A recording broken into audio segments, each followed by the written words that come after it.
ओम नमो भगवते वासुदेवाय नमो नमः। प्राबोदिनी एकादशी कार्तिक माह के शुक्ल पक्ष में पड़ने वाली एकादशी को कहा जाता है। प्राबोदिनी एकादशी को देव उठनी एकादशी जहाँ देवोत्थान एकादशी के नाम से भी जाना जाता है। हिंदू धर्म में एकादशी का विशेष महत्व है। एकादशी व्रत को सारे व्रतों में सबसे श्रेष्ठ माना गया है। दिवाली के बाद आने वाली एकादशी देव उठनी एकादशी होती है। आषाढ़ शुक्ल पक्ष एकादशी के दिन भगवान विष्णु शयन करते हैं और कार्तिक मास के शुक्ल पक्ष में एकादशी के दिन उठते हैं। इसलिए इस एकादशी को देवोत्थानी एकादशी के नाम से भी जाना जाता है। हिंदू मान्यता के अनुसार देव उठनी एकादशी के दिन भगवान विष्णु क्षीर सागर में 4 माह की निद्रा के बाद जागते हैं। देवोत्थानी एकादशी के दिन तुलसी विवाह का भी आयोजन किया जाता है। प्राबोधिनी एकादशी 2023 तिथि और शुभ मुहूर्त। प्राबोधिनी एकादशी तिथि 23 नवंबर 2023 को शुक्रवार के दिन होगी। एकादशी तिथि 22 नवंबर 2023 को रात 7:30 बजे शुरू होगी तथा 23 नवंबर 2023 को शाम 6:08 तक अंत होगी। प्राण की मुहूर्त 25 नवंबर 2023 के दिन सुबह 6:30 बजे से 8:47 तक रहेगी। प्राबोधिनी एकादशी का महत्व। हिंदू धर्म में देव उठनी एकादशी का विशेष महत्व है।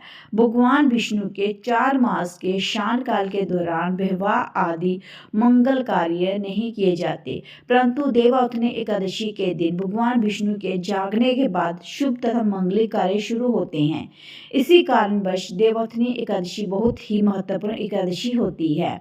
इस दिन से सारे शुभ काम शुरू होने लगते हैं। देवोत्थान एकादशी की तुलसी विवाह के रूप में भी माना जाता है। सच्चे मन एवं श्रद्धा से देवोत्थान एकादशी व्रत करने वाले व्यक्ति के सारे पापों का विनाश होता है तथा उसके कष्टों का भी निवारण होता है।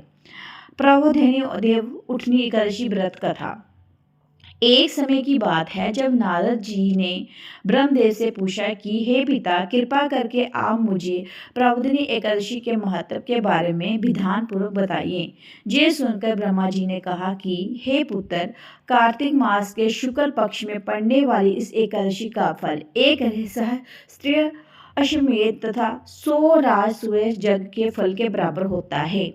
आश्चर्यचकित होकर नारद जी ने पूछा कि हे पिता, इस एकादशी पर एक संध्या भोजन करने तथा पूरे दिन उपवास करने से क्या क्या फल प्राप्त होता है, कृपा करें विस्तार पूर्वक समझाइए।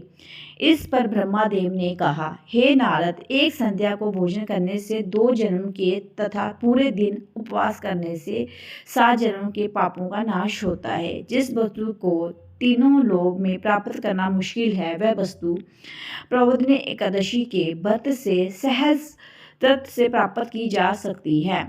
हे पुत्र, प्राबोधिनी एकादशी के दिन जो भी मनुष्य श्रद्धा पूर्वक पुण्य करता है, उसका पुण्य पर्वत समान अटल हो जाता है। जो मनुष्य केवल अपने हृदय के अंदर ही प्राबोधिनी एकादशी व्रत करने की ठान लेता है, उसके कई जन्मों के पाप नष्ट हो जाते हैं।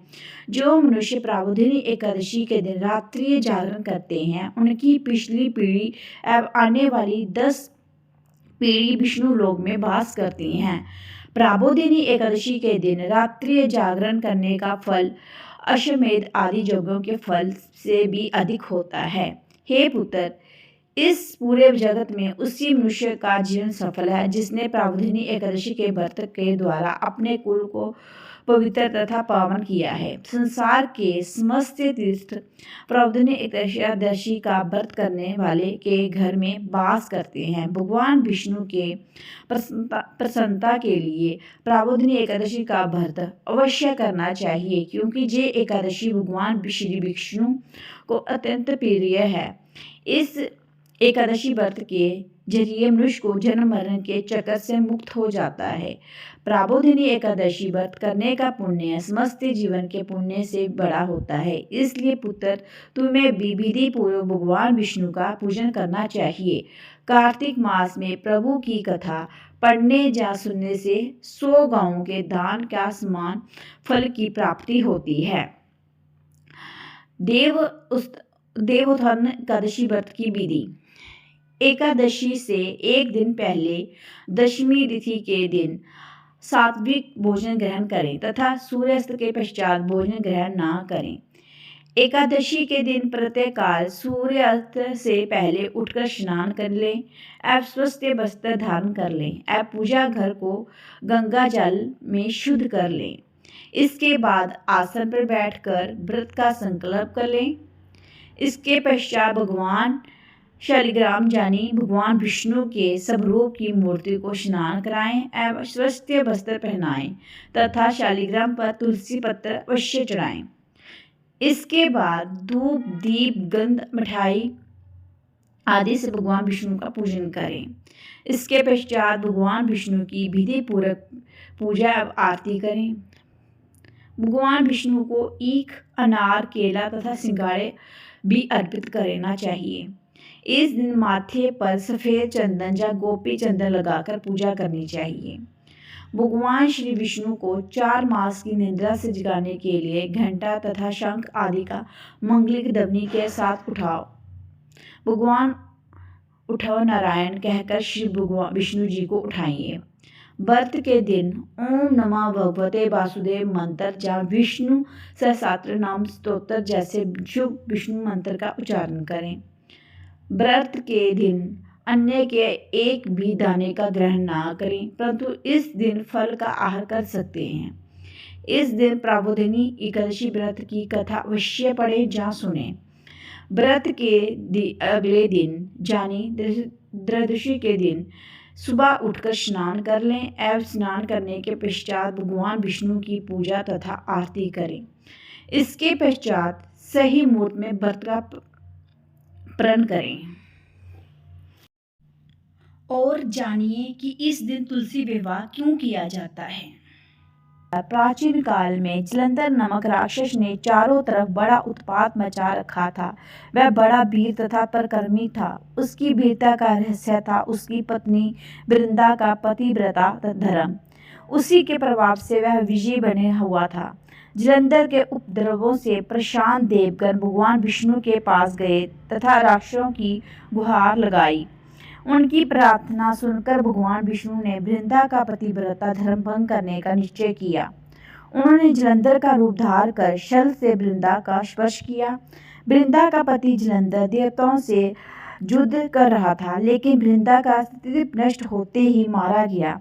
जैसे ही वृंदा का अस्तित्व भंग हुआ, जलंधर का सिर उसके आंगन में आ गिरा। जब वृंदा ने जी देखा तो क्रोधित होकर जानना चाहा कि फिर जिस उसने स्पर्श किया है वह कौन है। सामने साक्षात विष्णु जी खड़े थे।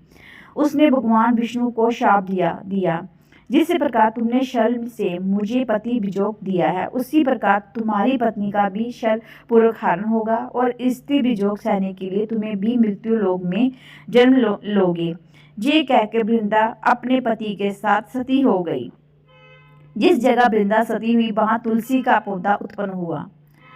लेकिन इस कथा में वृंदा ने विष्णु जी को ये शाप दिया था कि तुमने मेरे अस्तित्व भंग किया है, अंत तुम पत्थर के बनोगे। ये पत्थर शालिग्राम कहलाया।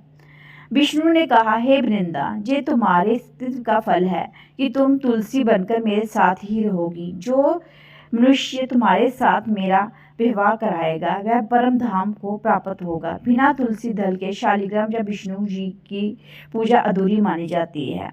शालिग्राम और तुलसी का विवाह भगवान विष्णु और महालक्ष्मी का प्रतीकात्मक विवाह माना जाता है।